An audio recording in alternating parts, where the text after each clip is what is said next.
Allá por el año 2007 más o menos, yo trabajaba en Procomer y me llamó el señor ministro de Comercio Exterior de ese entonces y venía de un evento en el que se estaba hablando o se había hablado de las reformas al marco legal que el país iba a tener que hacer para ponerse acorde con las obligaciones de la OMC en materia de zona franca. Pero venía muy alarmado porque me dijo, vea Francisco, vengo muy asustado porque noto un desconocimiento muy grande y una minimización del aporte y de la importancia del régimen de zona franca para el país. Entonces voy a ocupar que usted y su equipo monten un pequeño documento, que en un solo documento esté el aporte de zona franca a la diversificación de las exportaciones del país, que me pongan a dónde exportan las zonas francas, qué productos exportan, desde qué regiones de Costa Rica se exportan, y voy a ir de viaje y en una semana que vengo me lo presento. Bueno, lo que él me había pedido se hacía como en día y medio. Entonces, los otros 3 días de la semana nos dedicamos a pensar qué más meterle al documento. Y cuando llegó el día de presentárselo, ya le presentamos lo que él nos había pedido y le dijimos, vea, ministro, le trajimos algo que usted no nos pidió, que es el aporte del régimen de zona franca, pero mucho más amplio e integral, en compras locales, en cargas sociales, etc. Y además lo contrastamos con el impuesto de renta que habrían tenido que pagar esas empresas y que no se está pagando por estar en el régimen. Y entonces le hicimos, vea, esta relación de costo-beneficio, que permite ver que por cada dólar que el país le exonera al régimen, el régimen le aporta al país tanto.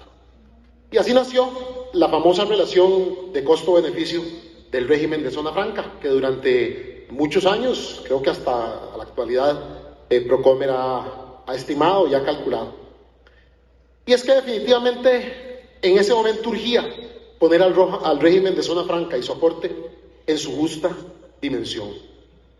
Ha sido un elemento fundamental para la integración de Costa Rica con el mundo. Un 60% de lo que exportamos se exporta desde el régimen de zona franca.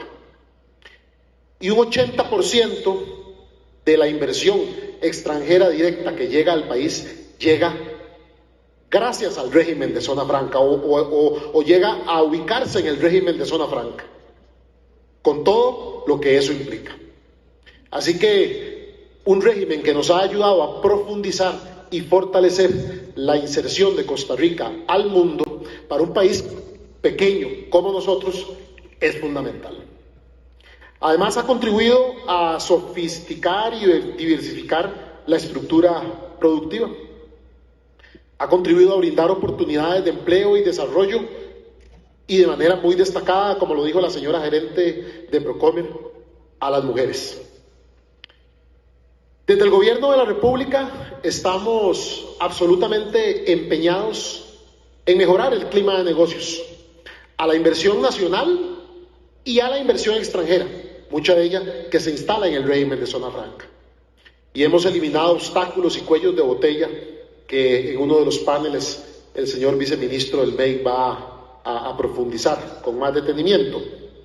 Pero también hemos fijado como prioridad del Gobierno de la República, con la estrategia Brete, que lideran y que impulsan y que son realmente apasionados del aporte que la misma le puede dar al país, mis compañeros don Andrés y don Juan, y que ahora en el panel, creo, el panel inmediato posterior a la inauguración, ellos profundizarán, por supuesto con la participación del Ministerio de Educación. Las cosas en el país y en la marcha de la economía van bien. Hay estimaciones, incluso la más optimista dice que este año vamos a crecer un 4.8%. Con base en el 4.3% incluso que se creció en 2022. Eso significaría crecer más o menos a 2.5 veces la tasa de toda América Latina. Y además, es un crecimiento que ya está siendo absolutamente compartido en cuanto al aporte que le hace el régimen de zona franca y el régimen definitivo. Todas las actividades que no están en zona franca. Ya más o menos está 50-50% de ese crecimiento económico. Pero eso no se hace solo. Ese crecimiento económico se logra, entre otras cosas, brindándole señales de confianza a la inversión nacional y extranjera. Y de hecho, el índice de expectativas empresariales calculado por el Instituto de Investigaciones en Ciencias Económicas de la Universidad de Costa Rica indica que para el cuarto trimestre de 2023 tenemos las expectativas económicas por parte de los empresarios más altas y mejores de los últimos 8 años. Don Carlos describió de muy buena manera el programa que se tendrá esta mañana. Y yo creo, don Carlos, que las temáticas no pudieron ser mejor escogidas. Definitivamente atienden las prioridades en este momento del régimen. Los temas que se van a tratar, el de talento humano, yo creo que no es casualidad que se empezara con ese panel, porque es fundamental para que el régimen siga teniendo el recurso humano en la cantidad y calidad que necesita, pero también es una herramienta de nosotros como país para sacar cada vez más personas del desempleo, para conectarla con las actividades que generan más demanda laboral. El tema de dinamizar aún más los encadenamientos, ¿verdad?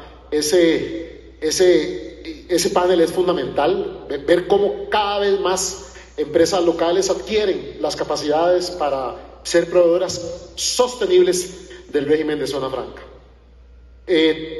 Todo lo que tiene que ver con inversión regional, el tema ha estado sobre la mesa, todos lo sabemos, que ver cómo mediante este régimen, pero también mediante la economía que está fuera de este régimen, se logran cada vez mayores niveles de desarrollo para el país de costa a costa y de frontera a frontera. El tema de la ciberseguridad y el tema de la sostenibilidad, fundamental, porque cada vez los mercados internacionales exigen una gestión más sostenible, ambiental, socialmente, también y en materia de ética y gobernanza. El Gobierno de la República comprende y dimensiona el aporte fundamental del sector privado al desarrollo del país. Es la vía fundamental para lograr mayores niveles de desarrollo y de bienestar económico y social. Y por eso, como bien siempre dice el señor presidente, nosotros como gobierno no es que trabajemos para el sector privado, pero sí trabajamos con el sector privado para el beneficio, el bienestar de los y las costarricenses. Muchas gracias.